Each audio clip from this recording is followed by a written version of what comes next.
નમસ્કાર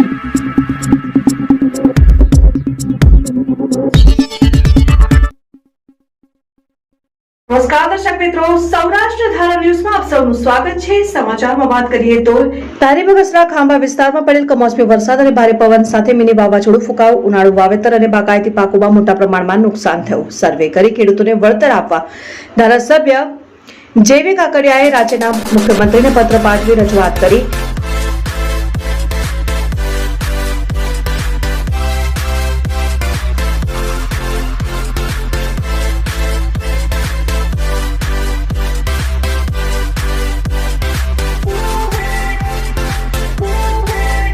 અમરેલી જિલ્લામાં ભર ઉનાળે ભારે પવન સાથે મિની વાવાઝોડું ફૂંકાયું। કમોસમી વરસાદથી ઉનાળુ વાવેતરમાં ભારે નુકસાન થયું। ધારી બગસરા ખાંભા તાલુકામાં કમોસમી વરસાદ અને વાવાઝોડાથી ઉનાળુ વાવેતર તલ, બાજરી, મગ, જુવાર, મગફળી સહિતના પાકને નુકસાન।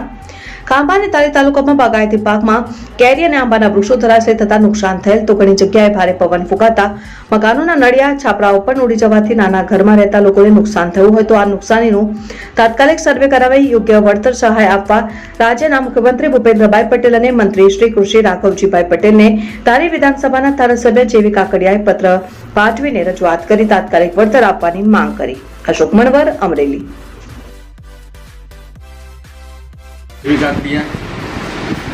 ધારાસભ્ય ધારી બગસરા ખાંભા મારા વિસ્તારમાં કમોસમી વરસાદથી ધારી બગસરા અને ખાંભા તાલુકામાં ખૂબ મોટું નુકસાન થયું છે। ખાસ કરીને મારો વિસ્તાર ધારી જે વિધાનસભા આવે છે ધારી અને ખાંભા એમાં બાગાયત વિસ્તાર ખૂબ મોટો બાગાયત વિસ્તાર આવે છે। બાગાયત વિસ્તારમાં વાવાઝોડાના હિસાબે વરસાદ સાથેના વાવાઝોડામાં ખૂબ જ કેરીને અને ઝાડને ખૂબ જ નુકસાન થયું છે।